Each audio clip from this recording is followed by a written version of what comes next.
અંકલેશ્વર જીઆરટીસીમાં આવેલી survival technologies limited કંપનીમાં લાગી આગ. આગના કાળા ડિબાંગ ધુમાડા દૂર દૂર સુધી નજરે પડ્યા. આગ લાગતા ડીપીએમસી ફાયર ટેન્ડર ઘટના સ્થળે પહોંચ્યું. ફાયર ફાઇટરો દ્વારા પાણીનું મારું ચલાવી આગ પર કાબુ મેળવવાના પ્રયાસો કરાયા.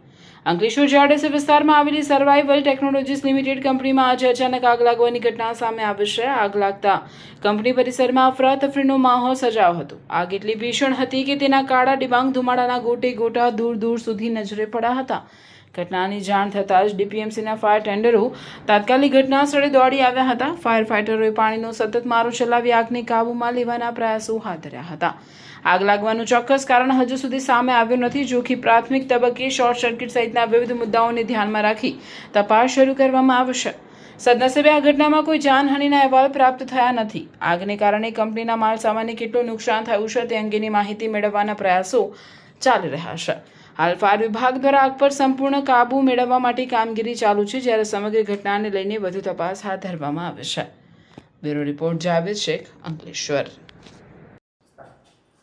આજરોજ અંદાજિત 12:15 વાગે અમને ફાયર ઇમરજન્સી કોલ આવ્યો હતો કે સર્વાઇવલ ટેકનોલોજીસ કંપનીમાં ધુમાડા દેખાઈ રહ્યા છે. તેથી તરત જ અમે અમારી ટીમ ઘટના સ્થળ પર રવાના કરી. સ્થળ પર પહોંચ્યા ત્યારે જાણવા મળ્યું કે એ લોકોની ફર્સ્ટ ફ્લોર પર કંઈક લેબ છે. એ લેબમાંથી કંઈક ફાયર ચાલુ થયાનું જાણવા મળ્યું. એકદમ ચોક્કસ રીઝન નથી ખબર, કદાચ ઇલેક્ટ્રિકલ શોર્ટ સર્કિટ હોઈ શકે, કારણ કે અત્યારે હવામાન ગરમ ખૂબ જ છે અને એના લીધે આ બની શકે એવી શક્યતા છે.